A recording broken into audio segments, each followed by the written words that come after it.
Today's video is sponsored by Squarespace.com. Good morning, guys. I'm in Oslo. I'm just outside the airport, and I'm heading to somewhere where it's illegal to die, it's illegal to be born, but it's totally legal to live and work visa-free as long as you can get there. So we're gonna try to get there. I'm headed north, like all the way north, to one of those places where everything is a, quote, most north I've flown, most north I've had a shower, most north everything. I'm heading to Svalbard, which I mostly struggle to pronounce. Okay, so we landed in Tromso. That's the plane. Because Svalbard's actually not in Schengen. It's a part of Norway, but kind of like with Denmark, you have Greenland and the Faroe Islands. They're also not a part of Schengen. It's kind of the same story. Because Svalbard isn't a part of Schengen, you have to go through passport control. So the plane stopped, dropped people off. Half of the people went this way through passport control, and the other half went into the airport and left in Tromso. So getting back on the plane, and then it's another hour and 15 minutes until the most north I've ever been on the planet. And the northernmost settlement in the whole world. Let's go. The flight from Longyearbyen from Oslo is actually fairly simple. Though it's pretty far on the map, it doesn't feel like traveling through distance, but through seasons. It felt like I popped out a perfect summer in Oslo, took a toilet break during the spring rains in Tromso, and then hopped into winter.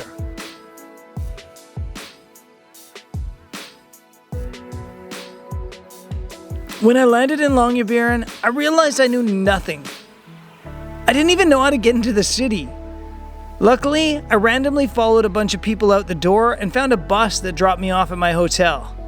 Oh, Northernmost bus journey. Okay, wow, I've made it to Longyearbyen, the northernmost settlement in the world, I think. This is absolutely crazy. When we flew in, everybody's faces were pressed to the windows of the plane. And because I guess I was on the wrong side of the plane, I didn't see. I kind of like raced across to try to see what they were seeing. But outside the window was just so much epic landscape and snow and ice. And I guess I didn't expect that for some reason. But it is absolutely unreal here. And kind of just this crazy vibe because it's all like hotels and tourist accommodation. And even though it's June 4th today or 5th today and only 1 degree Celsius, people are out like having coffee on the balconies and stuff like that. It feels like summer. Anyways, I'm going to walk around a little bit and just see what I see. Because this trip to the Arctic kind of came out of nowhere, I really didn't have a chance to plan or research. And it's kind of fun, traveling somewhere and not knowing anything about what it looks like. Often when we travel places, we've already seen their landmarks. But I don't think I've ever seen a photo of Longyearbyen. It makes every moment here feel even more dramatic.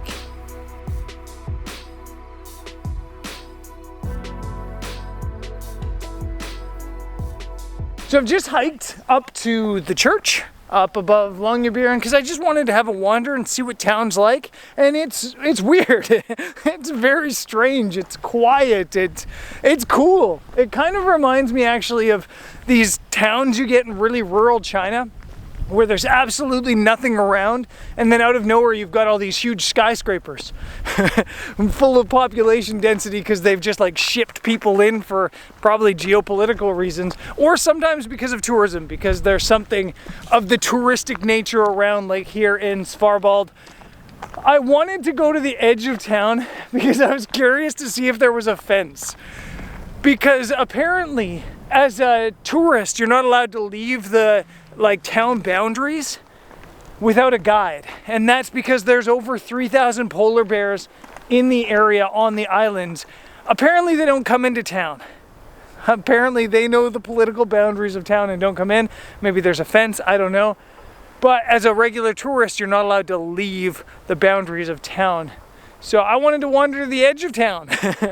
And yeah, I'm gonna wander now back into town. And Tom has arrived. I already saw Thomas Heaton. And Jonas and Neil are also coming. So I think we're gonna meet up with those guys for dinner, and then we'll board the ship tomorrow. One of my 2 degrees is human geography, the study of the relationship between people and their geography. Based on the mismatch of buildings, the human geography here seems pretty obvious. I'm guessing it was a coal mining town that discovered tourism. It makes for a really unique place, like Canmore, but at 78 degrees north. Before boarding our ship, I met up with Tom, Neil, and Jonas to grab a coffee at the Husky Cafe and then seek out the famous polar bear sign. It's Thomas Heaton. Oh my god, it's Thomas Heaton. Is this on? No. I'm going to turn it on by telling it a secret.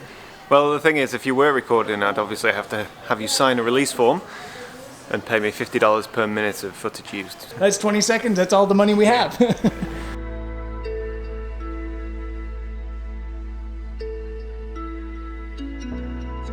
Pretty cool. Tom, are you taking a photo of the most epic landscape in history right now? I'm not even messing around. This is probably the most exciting photograph I've taken in the past 4 months. And it's of a sign.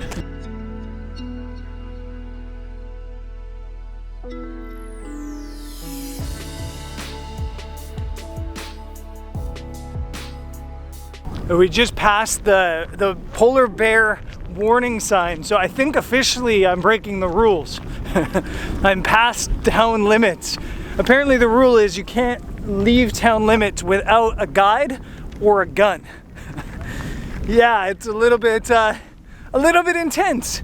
And we are now about to board our ship. So let's cruise. Who's excited? Hooray. Neil's excited. Tom's not excited. Tom hates boats.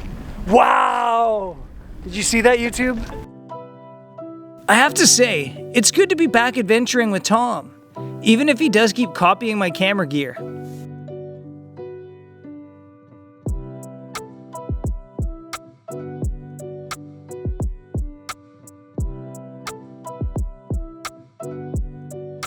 Okay, we have made it to the ship. We're with the Polar Pioneer.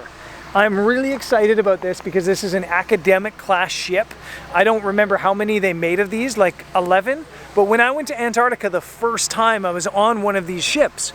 Of course, this one has been like retrofitted and upgraded. So it's probably a lot better than that ship I went on 11 years ago to Antarctica. But these ships have a lot of history to them. And if I'm properly informed, this actually used to be a Russian spy ship. Which is kind of crazy. So I guess let's board and see what my room looks like, and yeah, and then I guess let's set sail.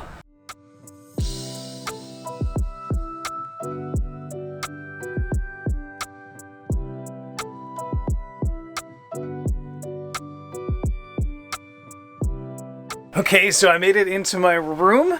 This is awesome. I do have my own room because somebody canceled and there was an empty spot. So I get it. I'm going to show you around, but it's a ship. So the rooms are quite small, but definitely has everything you need.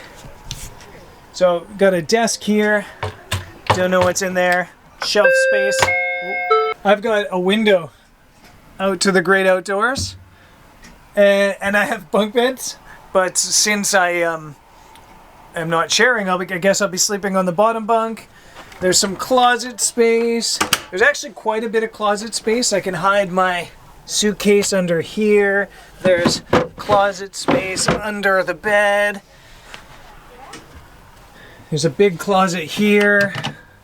And then the bathroom is kind of awesome because it's literally like old ship. Remember, this is a really old ship.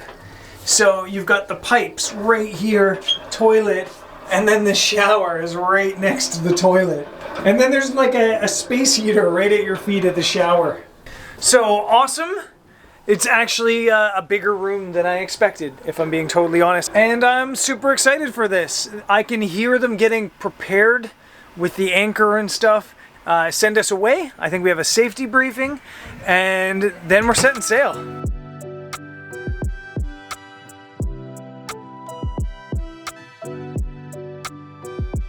Okay, we are sailing. I am at the back of the ship.